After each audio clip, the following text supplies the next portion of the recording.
son muy necesarios porque yo creo que hacen que la gente, primero, los colegios asocien más a otro tipo de empresas que están a veces desvinculadas. Estamos conectados profesionalmente, pero no tenemos la oportunidad de hablar personalmente y conocer más en profundidad lo que es todo el campo de juego que tenemos todos, ¿no? Nosotros tanto en la obra como directores, como ellos como posibles proveedores.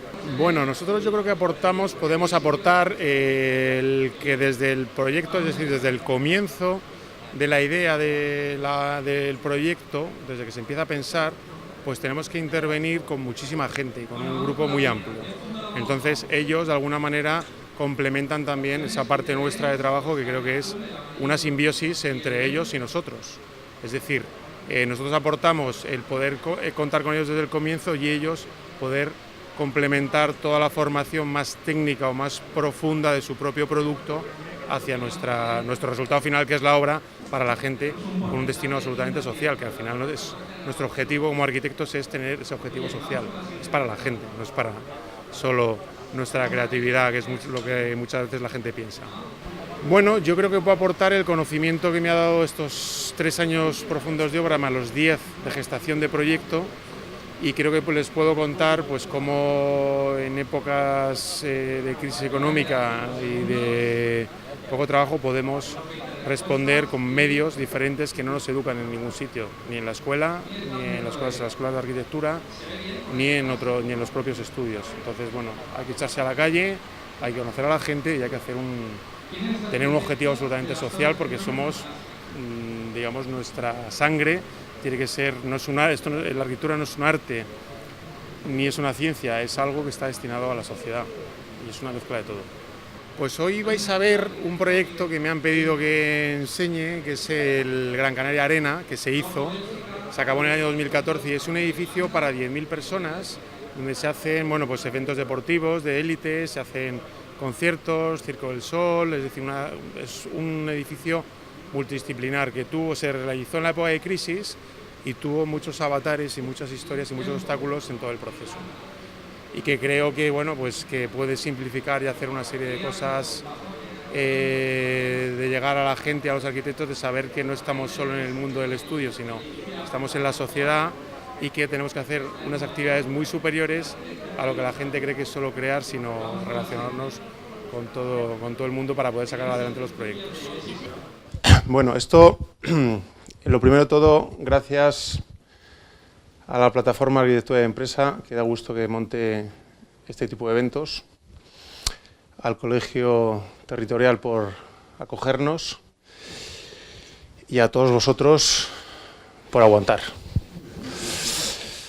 Que además esto es una prueba de resistencia, porque claro, a mí nunca me habían invitado a una ponencia y me habían puesto unos gin tonics antes y una paella a la que hemos llegado tarde, pero bueno.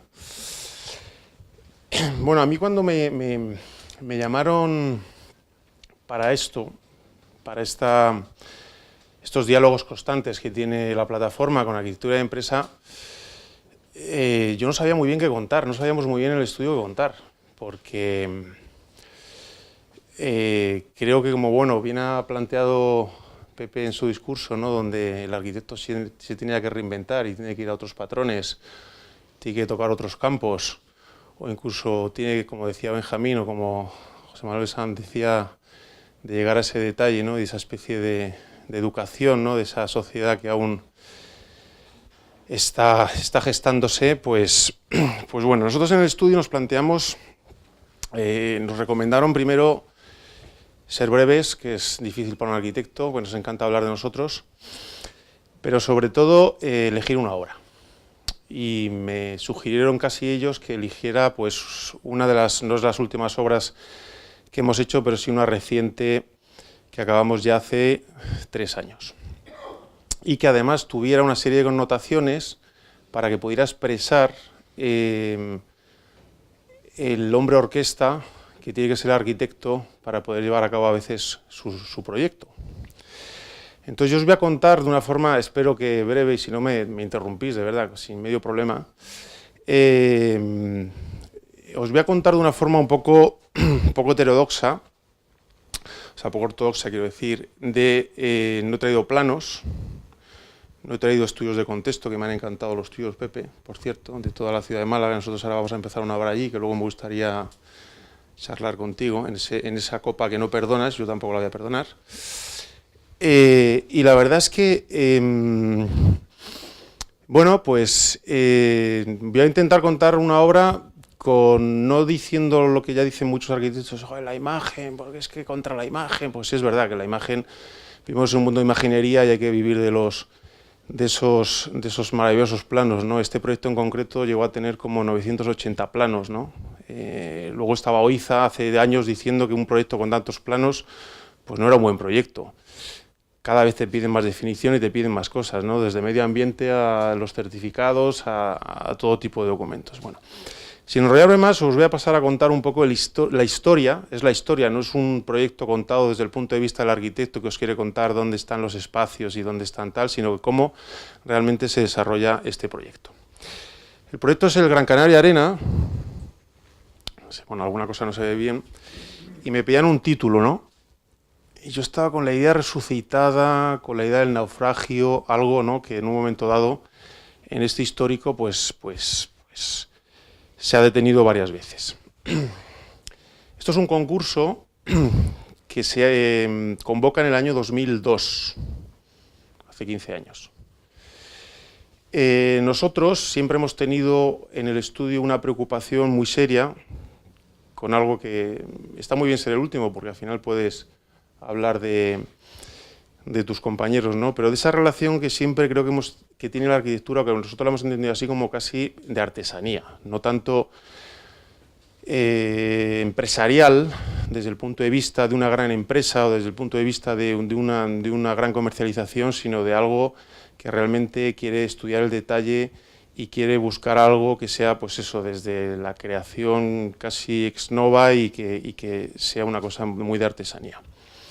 Este proyecto es un proyecto que tenía que ser un gran proyecto, era el gran proyecto de la ciudad de Las Palmas, de Gran Canaria, y tenía que albergar a 10.000 personas en su interior para hacer diferentes tipos de eventos. Claro, decíamos, ¿qué nos apetece como espacio que pueda tener o como geometría que pueda tener o albergar esas 10.000 personas? Y después de darle muchas vueltas y de hablar con ingenieros amigos y habiendo estudiado muy bien la obra de Fernández Casado, de Manterola, que han sido los grandes ingenieros de este país, pues empezamos a estudiar los barcos.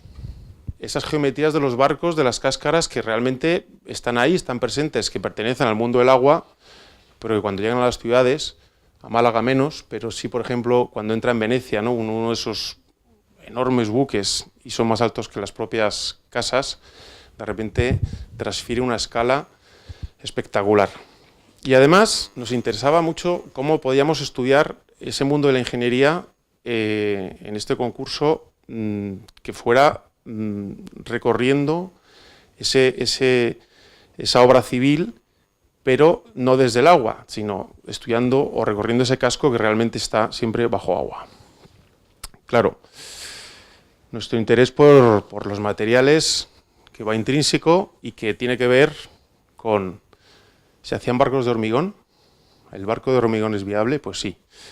En el año 1916, a finales del 19 se empieza a plantear los barcos de hormigón y en 1916 se hace el primer barco de hormigón.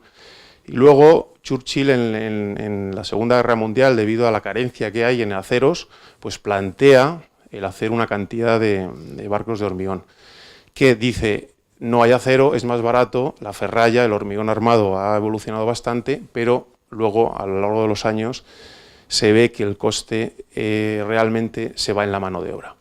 Pero sí es verdad que salen una serie de prototipos que nos empiezan a interesar muchos y casualmente muchos se quedan en tierra, se quedan varados.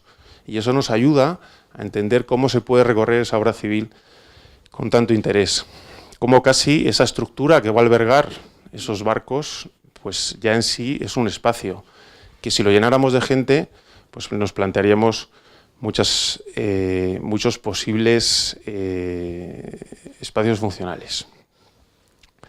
Como la propia armadura de la ferralla de esas ingenierías con esos dibujos que tienden a las solicitaciones de un medio que es el agua, nos daba muchísimas ideas para poder afrontar este proyecto.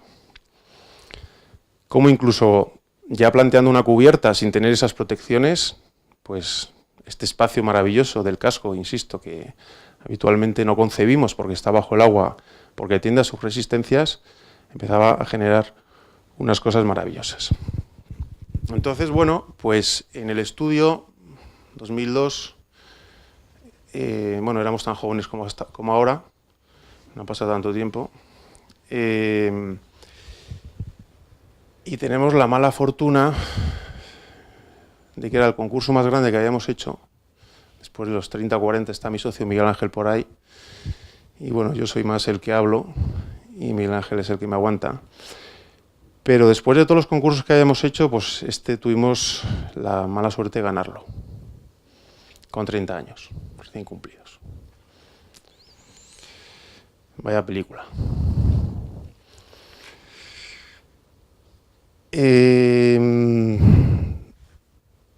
Segundo, lo digo no por nada, sino por ver un poco la categoría del concurso, quedaron Nieto y Sobejano y tercero quedó Pachimangado.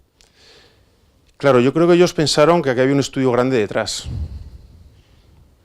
Y realmente pues éramos 3 socios, ahora somos 2, esas son las cosas de la crisis. Y bueno, y ganamos el concurso y cuando nos ven la cara pues dicen, bueno, estos chavalotes que van a hacer la obra más importante de la isla, ni de suerte.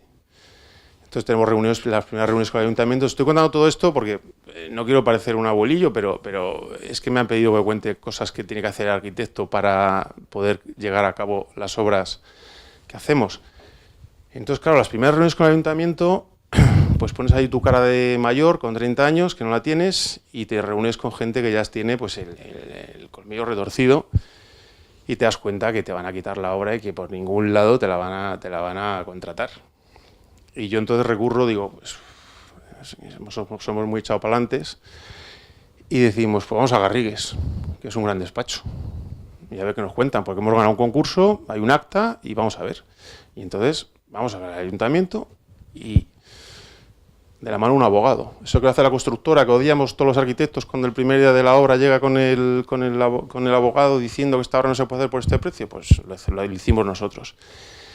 Hombre, pero esto del abogado, digo, bueno, no, si yo es por empezar a trabajar. Bueno, el tema es que poquito a poco conseguimos llegar y desarrollar la obra que posteriormente hicimos. Y nos dejaron, con nuestra juventud y sin experiencia, pues hacer esta obra que poco a poco demostramos que teníamos la capacidad, porque como muy bien ha dicho Pepe, no estamos el arquitecto aquí solo como los estrellas, sino que hay un mundo de ingeniería detrás brutal, y esto es un equipo de muchísima gente, incluso en la propia obra. En la propia obra nosotros, que tenemos esa fiebre juvenil, pues acabamos pues casi soldando muchos redondos y poniendo paneles de encofrado, porque nos entusiasmaba la pasión que le ponía la gente. Bueno, este es el proyecto en concreto. El proyecto pues lo albergamos en un único edificio compacto. Este pabellón que vemos aquí a la derecha no es un edificio que se hizo al final, pero bueno, el otro es el grande, el del ojo, y es un edificio que alberga a 10.000 personas.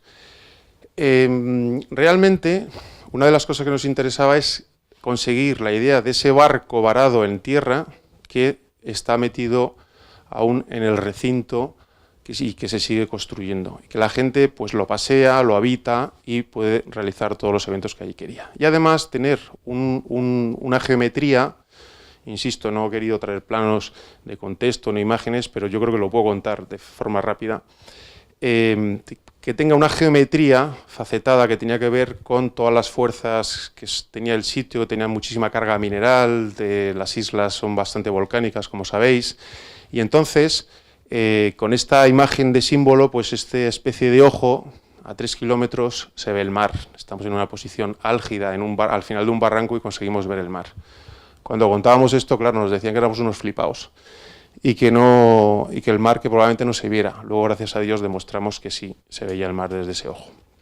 Es bonito, yo creo que aquí hay que apreciar esta cosa que luego constructivamente fue compleja, que es este ojo que vemos aquí, este ojo, ¿no?, que de alguna manera lo que hace es unir esta cubierta enorme, estamos hablando de 93 metros por 123, cabe en la Plaza Mayor, sobra medio metro por cada lado, no sabía las dimensiones, pero me ha encantado cuando lo has dicho, José Manuel. Y este espacio, que vuelve a ser este barco varado que conecta como si fuese una especie de concha, ese ojo quiere mirar al mar. Luego ya poéticamente decimos que el mar nos devuelve la mirada, pero cuando nos acercamos al edificio, coge una escala más humana dentro de la posibilidad de su uso y hacemos que luego cuando se recorre el edificio por dentro se vuelca al mar. Claro, ¿cómo contamos ahora? Cuando entregas en 2004 el proyecto de ejecución y el ayuntamiento se arruina y no tiene pasta.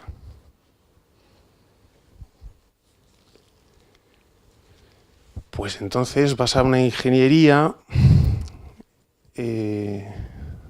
financiera y haces un estudio para ver si el proyecto es viable con algún fondo de inversión o con algo.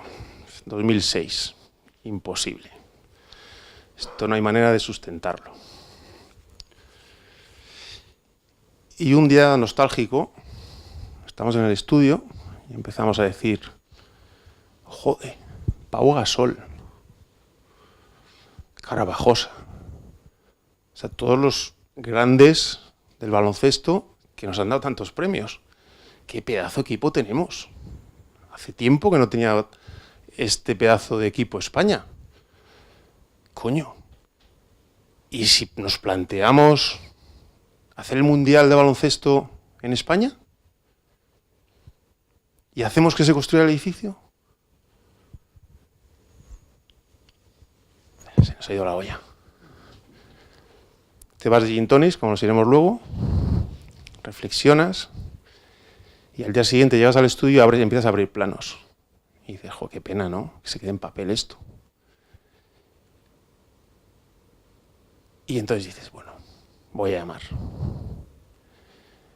Esos 2 años que estuvimos yendo a Canarias, conociendo a tanta gente, pues conocimos al presidente del equipo de ACB de allí, del Gran Canaria, del Granca, que le llaman ellos. Pues, fantástico. Oye, Lisandro, ¿qué te parece esta película de montar el Mundo Básquet? Coño, qué buena idea y tal. Nos pegamos un salto, hablamos con él. Vamos a llamar al presidente de la Federación Española. Nos reunimos con él y casualmente, qué buena idea. Y se presenta a España.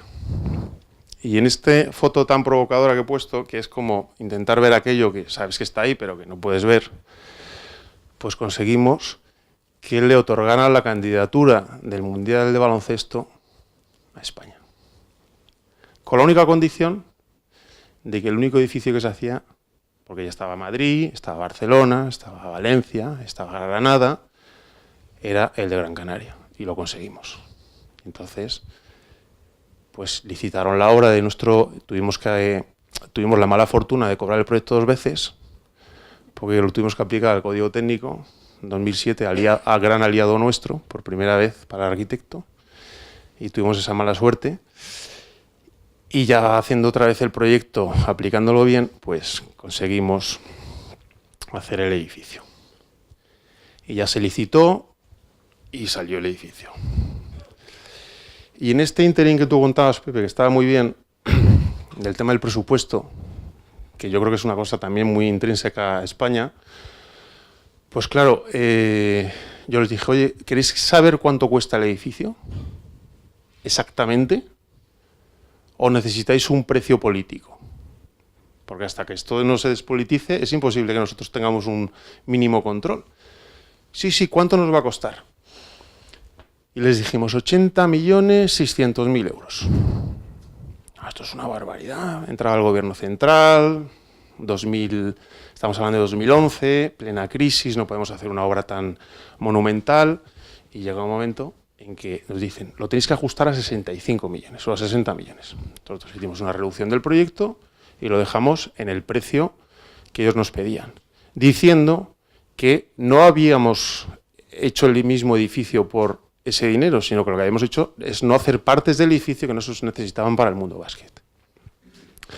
Luego en el proceso se acaba la obra en la totalidad, porque así lo quiso el Cabildo de Gran Canaria, y la obra costó 79.800.000 euros. O sea, nos equivocamos, pero a mejor. Esto es lo que es verdad, que muchas veces no nos dejan hacer y luego los culpables somos nosotros, pero tendremos que mejorar.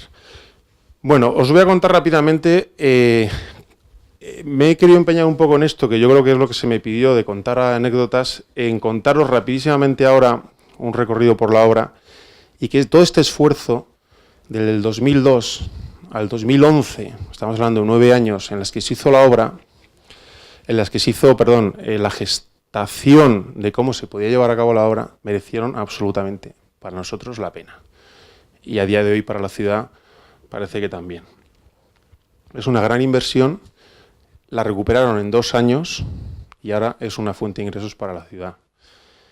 Porque no nos olvidemos que el arquitecto tenemos nuestro objetivo social. El otro día hablaba con Paco Alonso, esto no es, la arquitectura no es un arte ni es ciencia, es una profesión que se dedica al hombre, al ser humano. Bueno, aquí quería contar un poco la escala de la obra, ¿no? Esa escala de la obra que de repente llegas, has dibujado tantas veces y la has pensado tantas veces y de repente te das cuenta que esto que podría ser una casa de, pues no sé, 150, 200 metros cuadrados, pues era una de las cabezas de encepados del edificio. Esto fue absolutamente apasionante. Tuvimos una oportunidad muy grande con la constructora de estar muy cerca, tuvimos una relación fantástica y poder estar en todas y cada una de las fases. No nos planteamos llegar a vivir allí porque yo creo que nos hubiéramos quedado. Como en Málaga también se vive fantásticamente, pues allí en Las Palmas no sabes el nivel. La 7ª isla venezolana dicen que es, ¿no? No sé si es un buen ejemplo ahora lo de Venezuela. Bueno, ese barco ya empezaba a tener, pues claro, cómo construyes un barco que realmente es un palacio, ¿no?, de deportes o arena, como le llaman ahora. Entonces aquí empezamos a ver ya pues cómo la construcción fue otro de los procesos de aquí, de todos los encofrados. Tuvimos la oportunidad de trabajar con muchísima gente, de realizar muchísimos planos y ser uno de los momentos verdaderamente excitantes. Como ese barco estaba capturado en una gran caja que conseguía generar todo ese espacio. Como las esquinas, cada esquina era una quilla. Como la propia maquinaria y la propia intensidad del hormigón, otra cosa que tuvimos que defender mucho, porque claro, la querían hacer en acero, la querían hacer en pladur, la querían hacer en muchos materiales. Al final, debido a que había muchos cálculos y muchas reflexiones detrás, el hormigón era el mejor material.